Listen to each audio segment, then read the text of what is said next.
Documentaries have come into a whole new life. There's a kind of edge to them. In August 2016, where he was shot in the back of the head by a non-Indigenous farmer named Gerald Stanley. This year's opening night film is making history.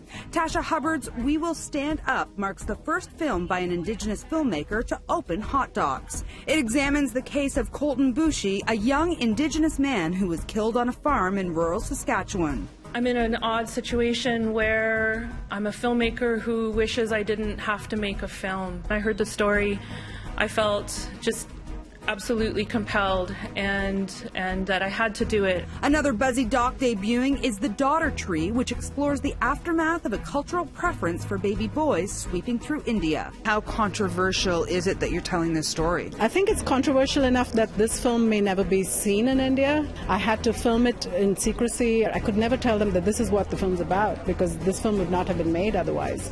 But the film itself is my version of growing up in India, because I grew up in India and I know how it is to be female. Award-winning director Jamie Kastner is bringing There Are No Fakes, a journey into the largest art fraud scam in Canadian history.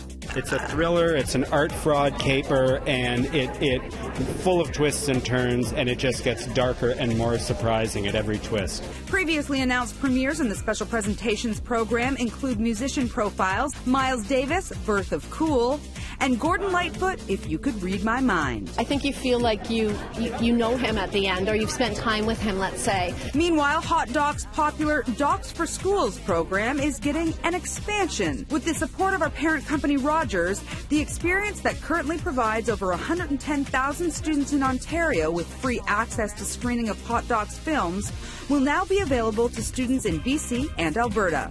It's just an amazing opportunity. We need our youth to be educated. We live in a world of fake news, of disinformation, and they need to be able to know how to read these images and question what they're told. And this is a program that is all about media literacy and helping expand the knowledge base.